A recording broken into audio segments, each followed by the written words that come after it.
Friends, எல்லோருக்கும் வணக்கம் and welcome back to our channel. Friends, எல்லோரும் எப்படி இருக்கீங்க? இன்றைக்கி நம்மளோட சேனலில் மதியான டைமில் நம்ம தூங்காமல் எந்த மாதிரி வீட்டு வேலைகளை பார்க்கலான்னு தான் நான் உங்களுக்கு ஷேர் பண்ணியிருக்கேன். இந்த வீடியோ மூலமாக தான் நீங்கள் நம்மளோட சேனலை ஃபஸ்ட் டைம் பார்க்குறதா இருந்தீங்கன்னா கீழே இருக்கிற சப்ஸ்கிரைப் பட்டனும் கூடவே இருக்கிற பெல் ஐக்கான் பக்கத்தில் ஒரு ஆல்னு ஒரு ஆப்ஷன் இருக்கும், மறக்காமல் அதையும் கிளிக் பண்ணிக்கோங்க. அப்போ தான் நம்மளோட சேனலில் நான் எப்போல்லாம் வீடியோ போடணும் உங்களுக்கு உடனே நோட்டிஃபிகேஷன் வரும். ஸோ நீங்களும் மிஸ் பண்ணாமல் பார்க்கணும். இப்போ வாங்க வீடியோக்குள்ளே போகலாம். இன்றைக்கி நான் உங்க கூட ஷேர் பண்ணது வியாழக்கிழமை vlog தான். ஸோ கொஞ்சம் க்ளீனிங் ஒர்க் வந்து கொஞ்சம் அதிகமாகவே இருக்கும். எப்போ நம்ம வீட்டில் க்ளீனிங் ஒர்க் அதிகமாக இருக்குதோ அந்த டைமில் நம்ம குக்கிங்கை வந்து கொஞ்சம் சிம்பிளாக பார்த்துக்கலாம். ஸோ ரெண்டுமே ஹெவியாக இருந்துச்சுன்னா நமக்கு ரொம்ப கஷ்டமாயிடும், நமக்கு ரெஸ்ட் இருக்காது. அட் த சேம் டைம் பேபிஸையும் நம்ம பார்க்க முடியாது கவனமாக. ஸோ அதனால் நான் மார்னிங் வந்து பிரேக்ஃபாஸ்ட் வந்து உளுந்தங்கஞ்சி தான். ஸோ நானும் அம்முட்டியே பேசாதே அன்றைக்கி வந்து ரிலாக்ஸ் வந்து உளுந்தங்கஞ்சி குடித்தோம். உளுந்தங்கஞ்சி பார்த்திங்கன்னா வீக்லி வந்து ஒன்ஸ் நம்ம வஞ்சி குடிக்கிறது ரொம்பவே நல்லது உடம்புக்கு. அட் த சேம் டைம் செவ்வாய் வெள்ளிக்கிழமை வந்து கஞ்சி வந்து வீட்டில் வச்சு குடிக்கக்கூடாதுன்னு சொல்லுவாங்க. ஸோ அதுவுமே நீங்கள் கவனிச்சுக்கோங்க. மார்னிங்கே பார்த்தீங்கன்னா சாதம், நெக்ஸ்ட் வந்து குழம்பு மார்னிங்கே வச்சிடலான்னு சொல்லிட்டு தான். ஃபிஷ் வந்து எஸ்டர்டே உள்ள லெஃப்ட் ஓவர் கொஞ்சம் ஃபிஷ் குழம்பு வந்து பேலன்ஸ் இருந்தது நிறைய. ஸோ அதெல்லாம் இருக்கட்டும். அது கூட வந்து முருங்கை குழம்பு பக்கத்தில் வந்து ஃபிஷ் வந்துச்சுன்னா வாங்கி வந்து ஃப்ரை மட்டும் பண்ணிக்கலாம் அப்படின்னு சொல்லிட்டு அன்றைக்கி பிளானு. ஸோ இன்றைக்கி முருங்கைக்காய் குழம்பு நான் உங்கள் கூட இதில் ஷேர் பண்ணிக்கிறேன். ஸோ ஒரு முருங்கைக்காய் வந்து 2 முருங்கைக்காய் எடுத்துருக்கேன், 2ஆக கட் பண்ணிக்கேன். ஸோ முத்தின முருங்கைக்காய் எடுத்துடக்கூடாது, இளம் முருங்கைக்காய் எடுத்துக்கோங்க. அப்போ தான் குழம்புக்கு ரொம்பவே டேஸ்ட்டாக இருக்கும். முருங்கைக்காய் முங்குற அளவுக்கு புளி தண்ணி ஆட் பண்ணி நல்லா வந்து குக் பண்ண விட்டுருங்க. தேங்காய் பேஸ்ட்டுக்கு என்னெல்லாம் எடுத்திருக்கேன்னு பார்த்தீங்கன்னா 2 கைப்பிடி திருவின தேங்காய் எடுத்திருக்கேன், 1 டேபிள் ஸ்பூன் சீரகம் எடுத்திருக்கேன், 3 வந்து கார்லிக் எடுத்திருக்கேன், ஒரு 8லேருந்து 9 வந்து சின்ன வெங்காயம் எடுத்திருக்கேன், 2 டேபிள் ஸ்பூன் வத்தல் தூள், 1 டேபிள் ஸ்பூன் கம்மியாக மல்லித்தூள், 1/2 டேபிள் ஸ்பூன் மஞ்சள் தூள். இப்போ இது எல்லாமே சேர்த்து நம்ம கொஞ்சமாக வாட்டர் ஆட் பண்ணி நல்லா ஃபைனாக பேஸ்ட்டாக எடுத்து வந்துருக்கலாம். ஸோ இது மட்டுமே போதும் இந்த குழம்புக்கு. ஸோ பேஸ்ட் பார்த்தீங்கன்னா இதே போல் நல்லா வந்து ஃபைனாக நான் அரைச்சி எடுத்துகிட்டு வந்துட்டேன். ஸோ இருக்கணும். ஸோ இங்கே முருங்கைக்காய் எந்த அளவுக்கு குக் ஆகிருக்குன்னு பார்க்கலாம். ஸோ புளி தண்ணி நம்ம ஆட் பண்ணனால ஸோ முருங்கைக்காய் வந்து சீக்கிரமாக குக் ஆகிடும். ஸோ இப்போ வந்து பார்த்திங்கன்னா ஒரு ஹாஃப் வைக்காடு வந்தாச்சு. இந்த டைமில் நம்ம இப்போ தக்காளி ஆட் பண்ணிக்கலாம். ஸோ ஒரு பழுத்த தக்காளி ஆட் பண்ணிக்கலாம். நெக்ஸ்ட் அது கூட 2 வந்து பச்சை மிளகாய் ஆட் பண்ணிக்கிறேன். ஸோ பச்சை மிளகாய் வந்து இப்படி நீல வாக்கு இப்படி 2 வந்து கீரி மட்டும் ஆட் பண்ணால் போதும். ஸோ மறுபடியும் ஒரு மூடி போட்டு ஒரு 2 நிமிஷம் நல்லா வந்து குக் ஆகும். ஓப்பன் பண்ணி பார்க்கலாம். பார்த்தாலே உங்களுக்கு தெரியும் தக்காளி எல்லாமே நல்லா வந்து குக் ஆகிடுச்சு. நெக்ஸ்ட் இந்த டைமில் நம்ம இங்கே அரைச்சி வச்சுக்கோங்க தேங்காய் பேஸ்ட்டு. ஸோ இங்கே தேங்காய் பேஸ்ட்டு ஆட் பண்ணிக்கலாம். ஸோ உங்களுக்கு எவ்வளோ வந்து வாட்டர் ஆடணுமோ அந்த அளவுக்கு வாட்டர் ஆட் பண்ணி சால்ட் ஆல்ரெடி ஃபஸ்ட் நம்ம ஆட் பண்ணியிருந்தோம் முருங்கைக்காய் குக் ஆகிறதுக்கு. ஸோ அதனால் ஒரு கொஞ்சமாக. ஸோ எனக்கு பார்த்தீங்கன்னா சால்ட் எல்லாமே பர்ஃபெக்டாக இருக்குது, நான் இதில் ஆட் பண்ணலை. உங்களுக்கு கொஞ்சம் சால்ட்டோ காரம் ஏதாவது கம்மியாக இருந்துச்சுன்னா இந்த டைமில் நீங்கள் ஆட் பண்ணிக்கலாம். இங்கே பார்த்தீங்கன்னா எக்கு வந்து பாயில் பண்ண வச்சுருக்கேன். ஸோ அது பாயில் ஆகிடுச்சு. நெக்ஸ்ட்டு பார்த்தீங்கன்னா ரைஸ் வந்து குக் பண்ண வச்சுருக்கேன். ரைஸும் ஆல்மோஸ்ட் வந்து ஒரு 50-70% வந்து நல்லா குக் ஆகிடுச்சு. இனி வடிக்க வேண்டியதான். ஸோ இதே போல் லைட்டாக வந்து பபுள்ஸ் ஃபார்ம் ஆகும். இந்த குழம்பு பார்த்திங்கன்னா நல்லா வந்து கொதிக்கக்கூடாது, லைட்டாக வந்து பபுள்ஸ் ஃபார்ம் ஆக நம்ம வந்து கிளறி விட்டால் போதும். ஒரு 2 டைம்ஸ் நல்லா பபுள்ஸ் ஃபார்ம் ஆகணும், நம்ம வந்து இறக்கிற வேண்டியதான். ஏன்னா ஆல்ரெடி வந்து முருங்கைக்காய் பார்த்திங்கன்னா நல்லா வந்து வெந்துச்சு. ஸோ அதனால் நோ ப்ராப்ளம். லாஸ்ட் வந்து நம்ம தாளிச்சு மட்டும் கொட்டினா போதும். அவ்வளோதான் சூப்பரான முருங்கைக்காய் குழம்பு. குயிக்காக நம்மளுக்கு வந்து குக்காக பண்ணி வச்சுருக்கேன். ஸோ இங்கே கொஞ்சமாக எச்சடி வச்சு அதில் ஃபிஷ் குழம்பு இருந்தது. ஸோ ஆஃப்டர்நூன் மட்டும் போதும் அப்படின்னு சொல்லிட்டு கொஞ்சம் காரத்துக்கு எடுத்துக்கலாம்னு சொல்லிட்டு எப்போவுமே வந்து ஃபிஷ் குழம்பு அன்னைக்கு வைக்கிறதுடி அதுக்கு அடுத்தவங்க வச்சு அதோட டேஸ்ட் வந்து ரொம்ப நல்லாயிருக்கும். ஸோ கொஞ்சமாக இருக்குது. ஸோ எது வேஸ்ட் பண்ணாண்டா அப்படின்னு சொல்லிட்டு கூட வந்து குழம்பு மட்டும் போதும் அப்படின்னு சொல்லிட்டு ஃபிஷ் வந்து பக்கத்தில் கிடைக்கும்னு நினைக்கிறேன். ஸோ பக்கத்தில் யாராவது வந்தாங்கன்னா வாங்கி வந்து ஃப்ரை பண்ணிக்க வேண்டியதான். அப்படி இல்லைன்னா அந்த எக்கு கொஞ்சம் ஃபிஷ் இதெல்லாம் கிடக்குது. ஸோ அதை வச்சு இன்றைக்கி வந்து மேனேஜ் பண்ணிக்க வேண்டியதான். கடலைப்பருப்பு, லைட்டாக சீரகம், மெயினாக வந்து வெந்தயம் ஆட் பண்ணிக்கோங்க, ஒரு நல்ல ஒரு ஃப்ளேவர் கொடுக்கும். நெக்ஸ்ட்டு 2 வந்து காஞ்ச மிளகாய் சாஃப்ட் பண்ணி ஒரு கொத்து கட்டி.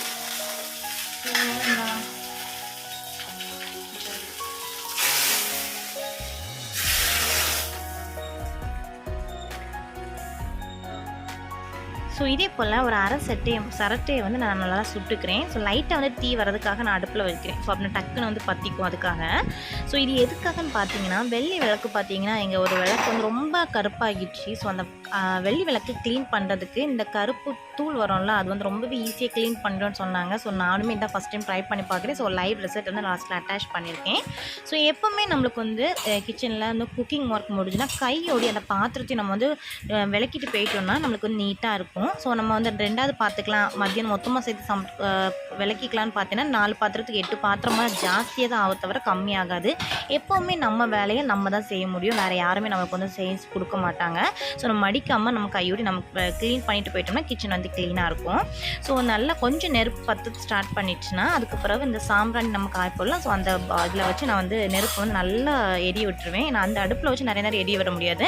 ஸ்டில் தட்டில் பார்த்தீங்கன்னா லைட்டாக வந்து ஒரு கருப்பு கலராக ஃபார்ம் ஆகும் அந்த சிரட்டையோட தூள். நம்ம அப்போமே நம்ம வந்து ஒரு கம்பி ஸ்க்ரப்பர் வச்சு இதே போல் லைட்டாக தேய்ச்சாலே போதும், நீட்டாக க்ளீன் ஆகிடும். ஸோ நான் எப்போவுமே பாப்பாவுக்கு சாம்பிராணி போடணும், வீட்டில் சாம்பிராணி போடணும், நான் இப்படி தான் வந்து பண்ணுவேன்.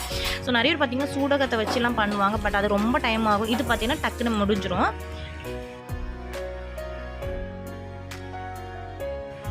ஸோ பாப்பாவுக்கும் பார்த்தீங்கன்னா கையோடைய ஆஃப்டர்நூன் லஞ்சு நான் வந்து ரெடி பண்ண போகிறேன். ஸோ பாப்பாவுக்கு பார்த்தீங்கன்னா 2 டேபிள் ஸ்பூன் போல் அரிசி எடுத்துப்பேன், 2 டேபிள் ஸ்பூன் பருப்பு எடுத்துப்பேன். நெக்ஸ்ட்டு வந்து உருளைக்கிழங்கு. ஸோ உருளைக்கிழங்கு இல்லைனா கேரட் எடுத்துப்பேன், கேரட் இல்லைனா ஆப்பிள். ஸோ இந்த 3ல் ஏதாவது ஒன்று தான் பாப்பாவுக்கு பிடிக்கும். ஸோ பீட்ரூட் கூட எடுத்துக்கலாம். ஸோ பீட்ரூட்லாம் பாப்புட்டிக்கு பிடிக்காது. ஸோ அதனால் நான் வந்து உருளைக்கிழங்கு, ஆப்பிள், கேரட் இந்த 3ல் ஏதாவது ஒன்று மிக்ஸ் பண்ணிப்பேன் கூட ஒரு வெஜிடபிள்ஸ்க்காக. நெக்ஸ்ட்டு பார்த்தீங்கன்னா 2 பல் வந்து பூண்டு எடுத்துப்பேன். ஸோ இது எல்லாத்தையும் நல்லா வாஷ் பண்ணிக்கிட்டு ஒரு அரை டேபிள் ஸ்பூன் மஞ்சள் தூள் ஆட் பண்ணிப்பேன், ஒரு 1/2 டேபிள் ஸ்பூன் போல் சீரகம் ஆட் பண்ணிப்பேன். நெக்ஸ்ட்டு வந்து கொஞ்சமாக உப்பு, லைட்டாக உப்பு டேஸ்ட் இருந்தால் தான் அப்படி பிடிக்கும். நெக்ஸ்ட்டு இதில் வந்து காயத்தூள் நம்ம ஆட் பண்ணிக்கலாம், ஏன்னா வந்து வாயு பிடிக்காமல் இருக்கிறதுக்காக. ஏன்னா நம்ம உருளைக்கிழங்கும் வாயு, அட் த சேம் டைம் பருப்பும் வாயு. ஸோ காயத்தூள் இல்லை, அதனால் நான் காயை ஆட் பண்ணல, நீங்கள் வந்து காயை வந்து ஆட் பண்ணிக்கோங்க. நெக்ஸ்ட் இதில் 2 கப்பு தண்ணி ஆட் பண்ணி நல்லா வந்து ஒரு 8 விசில் வச்சுட்டிங்கன்னா நல்லா குழஞ்சி ரெடி ஆகிரும். ஸோ கிச்சனில் உள்ள எல்லா ஒர்க்குமே முடிஞ்சிச்சு. நான் சாதமும் வடிக்க வச்சுட்டேன். ஸோ பாப்புட்டி கூட சாதம் மட்டும் தான் இருக்குது. ஸோ இது ரெடியானது பார்த்தீங்கன்னா நல்லா வந்து மசிச்சிக்கலாம், அப்படி இல்லைன்னா மிக்சியில் போட்டு நல்லா அடிச்சிக்கலாம். அது கூட வந்து 2 டேபிள் ஸ்பூன் நெய் மட்டும் ஆட் பண்ணி கொடுத்தா போதும். குட்டீஸ்க்கு வந்து ரொம்ப ஹெல்த்தியாகவும் இருக்கும். ஸோ ஒன்ஸ் நீங்கள் உங்கள் வீட்டில் குட்டீஸ் யாராவது இது மாதிரி ட்ரை பண்ணி பாருங்கள். என் பாப்புட்டிக்கு பார்த்தீங்கன்னா இது ரொம்ப பிடிக்கும். இப்போ பாப்புட்டி பார்த்தீங்கன்னா ரீசெண்ட் டைமில் சாப்பிட்றது சுத்தமாக கிடையாது. ஸோ அவளுக்கு வந்து இப்படி ஏதாவது அவளுக்கு பிடிச்சது சாப்பிட்டா கொஞ்சமாக சாப்பிடுவாளே அப்படின்னு சொல்லிட்டு தான் கிச்சனில் உள்ள எல்லா ஒர்க்கும் முடிஞ்ச மாதிரி கொஞ்ச நேரம் பாப்புட்டி கூட விளையாடலான்னு சொல்லிட்டு தான். ஏன்னா அவளுக்கு வந்து அதுதான் ரொம்ப பிடிக்கும். எப்போவுமே நான் வந்து அவள் கூட விளையாடிட்டு இருக்கணும், இல்லைன்னா பேசிகிட்டு இருக்கணும், அப்போ தான் அவளுமே கொஞ்சம் ஜாலியாக இருப்பாள். இல்லைன்னா பார்த்தீங்கன்னா அழுதுகிட்டே இருப்பாள். ஸோ இப்போல்லாம் கொஞ்சம் கொஞ்சம் நம்ம பேசுகிறதெல்லாம் அவளுக்கு புரியுது. ஸோ அதனால் அவளுக்கு கொஞ்ச நேரம் சொல்லி கொடுத்தமா இருக்கும், அவள் கூட கொஞ்ச நேரம் டைம் ஸ்பெண்ட் பண்ண மாதிரியும் இருக்கும்.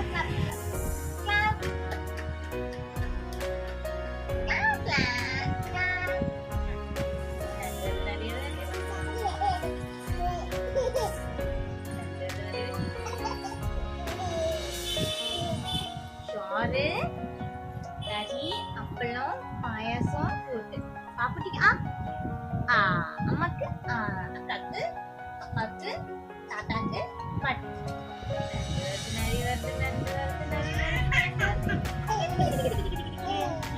படிங்க பேர். சோறு, கறி, கூட்டு, அப்பளம், பாயாசம் எல்லாம் பிசைஞ்சு பாப்புட்டிக்கு அம்மாக்கு, அப்பாவுக்கு. ஸோ டெய்லி பார்த்தீங்கன்னா எனக்கு என்ன ஒர்க் இருந்தாலுமே நான் குட்டிமா கூட கொஞ்சம் நேரமாக விளையாடுவேன். ஸோ அப்போ தான் எனக்கு மைண்ட் ஃப்ரீயாக இருக்கும். நம்ம இல்லைனா நம்மளுக்கு மற்ற ஒர்க்லாம் பார்க்கும்போது குட்டிமா கூட நம்ம கொஞ்ச நேரம் டைம் ஸ்பெண்ட் பண்ணலையே அப்படின்னு சொல்லிட்டு மைண்டில் என்றைக்குமே தோணிடக்கூடாது.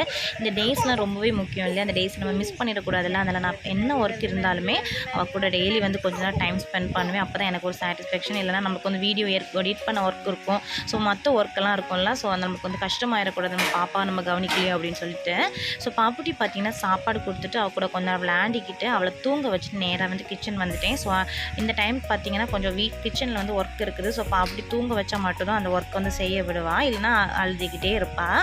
ஸோ இந்த ரேக் பார்த்தீங்கன்னா கொஞ்சம் இடத்த வந்து எனக்கு அடைச்ச மாதிரி இருந்தது, அந்த ப்ரௌன் கலர் ரேக்கு. ஸோ அதில் வந்து கொஞ்சம் பாட்டில்ஸ் இருக்குது. நெக்ஸ்ட் வந்து ஃப்ரிட்ஜில் ஸ்டோர் பண்ண கொஞ்சம் பாக்ஸஸும் வச்சுருந்தேன். என்னோடய ஃப்ரிட்ஜ் வந்து நான் என்ன யூஸ் பண்ணல. ஸோ எங்கள் அத்தையோட ஃப்ரிட்ஜில் தான் கொஞ்சம் யூஸ் பண்ணிகிட்ருக்கேன். ஸோ என்னோடய ஃப்ரிட்ஜ் பார்த்தீங்கன்னா நான் ஆன் பண்ணல.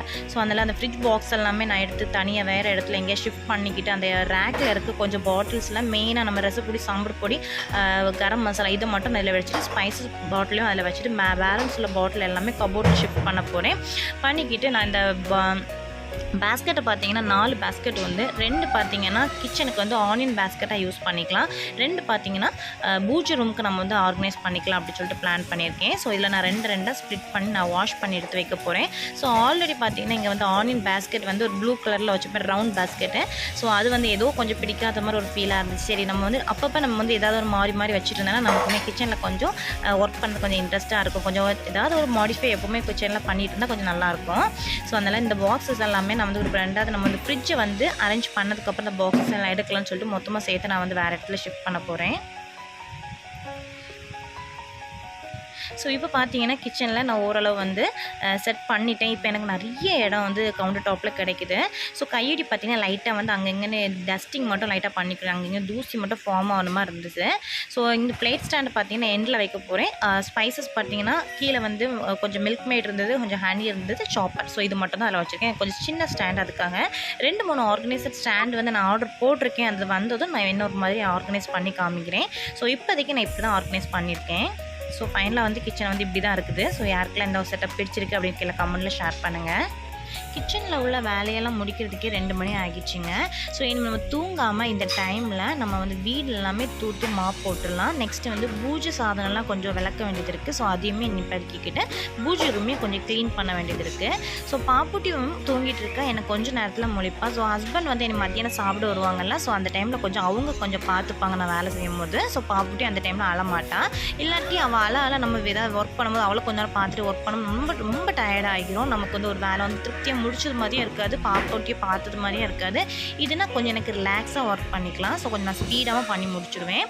ஸோ கீழே இருக்க டாய்ஸ் எல்லாமே எடுத்து நான் பேஸ்கெட்டில் மாற்றிக்கிட்டு சோஃபாவில் இருக்க மேலே இருக்க கட்டனை வந்து லைட்டாக வந்து உதறி நான் மறுபடி மேட்டு போட்டுக்கிறேன். ஸோ வீடு எல்லாமே பெருக்கிட்டு இன்றைக்கி நான் மாப் போட போகிறேன். நான் வெள்ளிக்கிழமை செவ்வாய்க்கிழமை நம்ம வீடு வந்து மாப் போடக்கூடாது. அந்த டைமில் வந்து விளக்கும் நம்ம வந்து கழுவக்கூடாது. ஸோ இன்றைக்கி கொஞ்சம் விளக்கு எல்லாமே க்ளீன் பண்ண வேண்டியது இருக்குது. 1 வீக் மேலே ஆகிடுச்சு விளக்கு எல்லாமே க்ளீன் பண்ணி. 2 வீக்ஸ் மேலே ஆகிடுச்சு. ஸோ ரொம்ப அழுக்காகிடுச்சு. அது மட்டும் இல்லை, மாமியோட சின்ன சின்ன விளக்கெல்லாம் பார்த்திங்கன்னா ரொம்ப கருப்பாகிடுச்சு, பச்சை கலரில் மாறிடுச்சு. ஸோ இது எல்லாமே இன்றைக்கி வந்து நீட்டாக வந்து க்ளீன் பண்ணணும். கிட்டத்தட்ட அதுக்கே 1 hour கிட்ட ஆகிரும். ஸோ வீடெல்லாம் பெருக்கி முடிச்சுட்டு நான் அப்படி கையோடி மாப் போட்டுக்கிறேன். ஸோ மாப் போடும் போது நான் தண்ணியில் ஆட் பண்ணது பார்த்தீங்கன்னா பரலுப்பு, மஞ்சள், கம்ஃபர்ட், கொஞ்சம் ஃப்ராக்ரன்ஸ்க்காக டெட்டால். ஸோ இதெல்லாமே மிக்ஸ் பண்ணி தான் நான் வந்து மாப் போட்டுட்ருக்கேன். நான் வீக்லி வந்து ட்வைஸ் வந்து கண்டிப்பாக மாப் போடுவேன். 1 டே வந்து நார்மல் வாட்டர் வச்சு, நெக்ஸ்ட்டு என்ன வேலைக்கிழமை பார்த்தீங்கன்னா இதே போல் டீப்பாக மாப் போடுவேன். ஸோ வீடெல்லாம் பெருக்கி முடிச்சு நான் கையோடி மாப் போடுறதுக்கும் ஸ்டார்ட் பண்ணிட்டேன். ஸோ மாப் போடும்போது பார்த்திங்கன்னா நிறைய பேர் வீட்டில் பண்ணுற மிஸ்டேக்கு, சோஃபா கீழே, கட்டில் கீழே, ஃப்ரிட்ஜ் சைடில், டைனிங் ரூம் இப்படி அங்கே எங்கேன்னு பார்த்தீங்கன்னா நிறைய தூசிகள் இருக்கும். நடக்கிற பாதைகளை மட்டும் நீட்டாக வந்து தூத்து வந்து மாப் போடுவாங்க. ஸோ அப்படி இருக்காமல் நம்ம வந்து எப்போ நம்ம வீட்டை வந்து க்ளீன் பண்ணுறோமோ கையோடி அந்த சோஃபா வந்து ஒதுக்கிக்கிட்டு நம்ம வந்து க்ளீன் பண்ணிட்டாலே நீட்டாகிடும். அது மட்டும் இல்லை, ஃப்ரிட்ஜுக்கு சைடில் பார்த்திங்கன்னா நம்ம கொஞ்சம் சுற்றி இடம் விட்டாலே போதும், நம்மளுக்கு வந்து நீட்டாக டெய்லி வந்து பெருக்கிறதுக்கு ஈஸியாக இருக்கும். கண்டிப்பாக அந்த டிப்ஸை நீங்கள் ஃபாலோ பண்ணி பாருங்கள். நான் வீட்டில் பார்த்தீங்கன்னா வீக்லி ட்வைஸ் வந்து மாப் போடுவேன். ஸோ வேலைக்கிழமை பார்த்தீங்கன்னா இதே போல் பரலுப்பு, மஞ்சள், கம்ஃபர்ட், டெட்டால் இதெல்லாம் மிக்ஸ் பண்ணி மாப் போடுவேன். இன்னொரு நாள் பார்த்தீங்கன்னா நார்மலாக வாட்டர் வச்சு மாப் போடுவேன். ஸோ பாப்புட்டி இருக்கனால கொஞ்சம் வீடு வந்து நீட்டாக இருக்கணும், பாக்டீரியாஸ் எதுவும் இருக்கக்கூடாதுல்ல, அதனால் வீடு எல்லாமே நீட்டாக வந்து மாப் போட்டு முடிச்சுட்டு நானுமே குளிச்சுட்டு ஃப்ரெஷ் ஆகிட்டு வந்துட்டேன். ஸோ வீட்டில் வந்து விளக்கு கழுவுறதுக்கு முன்னாடி நம்ம எப்போவுமே குளிச்சுட்டு விளக்கு கழுவுறது ரொம்பவே நல்லது. உங்களுக்கே பார்த்தா தெரியும் விளக்கெல்லாம் எந்த கண்டிஷனில் இருக்குன்னே. ஸோ நிறைய விளக்கு பார்த்தீங்கன்னா கருப்பாகிடுச்சு. அது மட்டும் இல்லை, வெளியே விளக்கு சுத்தமாக கருப்பாகிடுச்சு. ஸோ இதில் நான் என்னென்ன கலக்கிறேன்னு பார்த்தீங்கன்னா புளி தண்ணியே வந்து ஆட் பண்ணியிருக்கேன். புளியை வந்து நல்லா வந்து கரைச்சி அந்த குறுக்குறுன்னு இருக்கிறதுக்காக கொஞ்சம் மைதா மாவை ஆட் பண்ணியிருக்கேன். நெக்ஸ்ட்டு பரலுப்பு, இதெல்லாம் வந்து க்ளீனிங் பர்பஸ்க்காக. நெக்ஸ்ட் வந்து ஒரு ப்ரெஷ் எடுத்திருக்கேன், இந்த விளக்கில் வந்து ஓரங்களில் இருக்க அழுக்கு வந்து எடுக்கிறதுக்காக. நெக்ஸ்ட் கொஞ்சமாக டிஷ்யூ, மேலே இருக்க ஆயில் எல்லாமே க்ளீன் பண்ணதுக்காக. ஃபஸ்ட் நம்ம டிஷ்யூ வச்சு விளக்கில் வந்து ஆயில் இருக்கும்ல, ஆயில், கீ இதெல்லாமே நம்ம வந்து நீட்டாக வந்து தொடச்சி எடுத்துக்கிறேன். ஸோ அந்த எண்ணெய் பிசு எல்லாம் போனால் தான் நம்மளுக்கு வந்து வாஷ் பண்ணுறது கொஞ்சம் ஈஸியாக இருக்கும். ஸோ நெக்ஸ்ட்டு பார்த்தீங்கன்னா சிரட்டையை வந்து நான் பொடிச்சிட்டு வந்தேன்ல, அது வந்து ஒரு 2-3 சிரட்டையை பொடிச்சா தான் போதுமான அளவாக இருக்கும். நான் வந்து ஹாஃப் சிரட்டையை பொடிச்சனால பார்த்தீங்கன்னா தூள் வந்து ரொம்பவே கம்மியாக இருந்தது. முடிஞ்ச அளவுக்கு நான் வந்து வெள்ளி விளக்கு வாஷ் பண்ணி வாங்கிக்கிறேன். பார்த்தாலே உங்களுக்கு தெரியும் வெள்ளி விளக்கு எவ்வளோ கருன்னு இருக்குதுன்னே. ஃபஸ்ட் அந்த புளி தண்ணியும், மைதா மாவு, உப்பு, ஸோ இது எல்லாமே நல்லா மிக்ஸ் பண்ணி வச்சுருக்கோம்ல, அது கூட அதை வந்து எல்லா இடமும் நல்லா வந்து இதே மாதிரி ஜஸ்ட் வந்து அப்ளை பண்ணி விட்டுக்கலாம். ஸோ அது கொஞ்சம் நேரம் ஊறட்டும். நெக்ஸ்ட்டு வந்து நம்ம இப்படி கையாலே தேய்ச்சி எடுத்தாலே போதும், நல்லாவே வந்துடும். அப்படி இல்லைன்னா நீங்கள் வந்து நார்மலாக ஸ்க்ரப்பர் இருக்கும்ல, சாமிக்குன்னு தனியாக வந்து ஒரு ஸ்க்ரப்பர் வச்சுக்கோங்க. அப்படி இல்லைன்னா லெமன் இருக்குல்ல, லெமனை வந்து இதே போல் நல்லா ஹாஃப் லெமனாக 2ஆக ஸ்ப்ளிட் பண்ணி அந்த லெமனை வச்சு நல்லா வந்து தேய்ச்சி எடுத்தாலே போதும். இது ரொம்ப பளபளன்னு வந்துடும். ஸோ நான் இன்றைக்கி யூஸ் பண்ணுறதுக்கு க்ளீனிங் பர்பஸ் எடுத்தது புளி, அப்புறம் வந்து நெக்ஸ்ட்டு வந்து அந்த பீதாம்பொடி பொடின்னு சொல்லுவாங்க பிங்க் கலரில். ஸோ அதுவுமே எடுத்துட்டேன். ஏன்னா வந்து விளக்கு வந்து ரொம்ப கருப்பாக இருந்ததுனால ஸோ நம்ம ரொம்ப இருக்கையெல்லாம் ராவலை, லைட்டாக தான் ராவினேன். ப்ரெஷ் எதுக்குன்னு பார்த்தீங்கன்னா அங்கே எங்கே இடுக்குள்ளே இருக்கும்ல அந்த அழுக்குகள் போகிறதுக்கு ரொம்பவே ஈஸியாக இருந்துச்சு. ஸோ நாளே இன்றைக்கி எவ்வளோ பளபளன்னு வரும்னு எனக்கு தெரியலை. ஸோ நம்ம நாளடைவில் இதேமாதிரி வாரம் க்ளீன் பண்ணிட்டு வந்தாலே போதும், பளிச்சுன்னு ஆகிரும். ஸோ இந்த தட்டு பார்த்தீங்கன்னா பேக் சைடில் தெரியும் நல்லா பாசி பிடிச்சிட்டு, ஸோ இதை அப்படியே வாஷ் பண்ணாமே வச்சுட்டாங்க போல. ஸோ அந்த நல்லா பாசி பிடிச்சிட்டு இது வந்து லாஸ்ட்டு பார்த்தீங்கன்னா ரொம்ப க்ளீனாக ஆகிடுச்சு. ஸோ நல்லா க்ளீன் பண்ணி காமிக்கிறேன். ஸோ இதே போல் இந்த கருப்பு பொடி இருக்குல்ல, அதை வந்து இந்த வெள்ளி விளக்கில் வச்சு நல்லா இருட்டி ராவுனாலே போதும். நான் இதில் வேறு எதுவுமே நான் யூஸ் பண்ணல க்ளீனிங் பர்பஸ். அந்த பிளாக் கலர் பவுடர் மட்டும் தான் எடுத்தேன். வெள்ளி விளக்கு பார்த்திங்கன்னா சுத்தமாக கருப்பாகிடுச்சு, வாஷ் பண்ணவே இல்லை போலுக்கு. ஸோ இதை வச்சு தான் நான் வந்து லைட்டாக தான் தேய்ச்சி விட்டுட்டே இருந்தேன். ஓரளவுக்கு இப்போ இருக்கிறதுக்கு நான் லாஸ்ட் உங்களுக்கு காமிக்கிறேன் பாருங்கள். ரொம்பவே நல்ல ரிசல்ட் கிடச்சிது.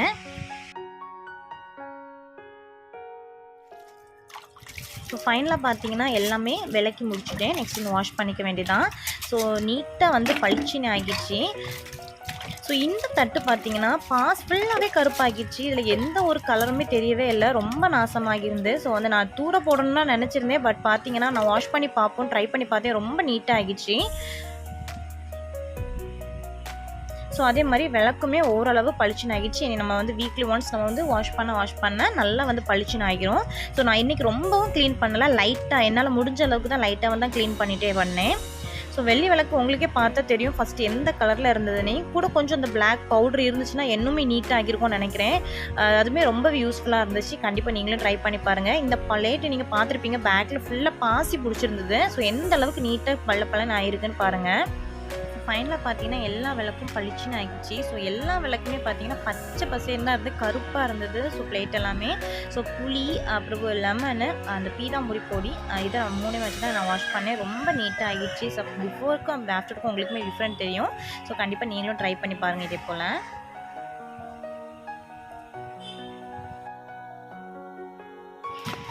ஸோ விளக்கு எல்லாமே வாஷ் பண்ணிவிட்டு கீழே வரமே டைம் பார்த்தீங்கன்னா 4:15 ஆகிடுச்சு. நெக்ஸ்ட் வந்து பூஜை ரூமும் கொஞ்சம் க்ளீன் பண்ண வேண்டியது ஒர்க் இருக்குது. ஆல்ரெடி நம்ம வந்து 2 பேஸ்கெட் அங்கே இருந்துச்சுன்னா அந்த 2 பேஸ்கெட்டையும் பூஜை ரூமில் வச்சு கொஞ்சம் ஆர்கனைஸ் பண்ண வேண்டியதாக இருக்குது. ஸோ பூஜை விளக்கு வந்து நம்ம எப்போவுமே வாஷ் பண்ணிட்டு வந்த மாதிரி இதே மாதிரி காட்டன் நல்லெண்ணெய் பனியன் கிளாத்தை வச்சு நல்லா இருத்தி வந்து நல்லா தொடச்சி எடுத்துக்கோங்க, ஈரத்தன்மை எதுவுமே இல்லாமல். அப்படி ஈரத்தோடு நம்ம வச்சுட்டோன்னு பார்த்தீங்கன்னா விளக்கு ஃபுல்லாகவே ஒரு மாதிரி அங்கே எங்கேன்னு இப்போ ஒரு மாதிரி வெள்ளை பிடிச்ச மாதிரி ஆகிரும், அந்த இடம்லாம் அப்படி கருப்பாகிரும். ஸோ அந்த கையோடு இப்படி தொடச்சி வச்சுக்கோங்க. முடிஞ்ச அளவுக்கு உங்களுக்கு டைம் இருந்துச்சுன்னா விபூதி இருக்குல்ல, விபூதி வச்சு தேய்ச்சி எடுத்தாலே நல்லா பளிச்சுன்னு இருக்கும்.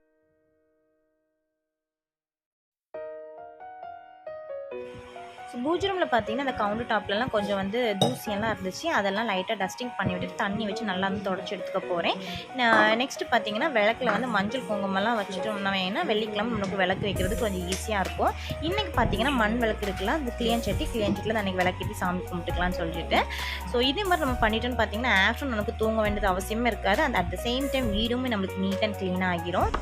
ஸோ பூஜை ரூம் எல்லாமே நான் செட் பண்ணிவிட்டு வரதுக்கு டைம் வந்து 5 o'clock ஆகிடுச்சு. நெக்ஸ்ட்டு வந்து என்னோடய ஸ்கின் கேரை நான் லைட்டாக அப்ளை பண்ணிக்கிறேன்.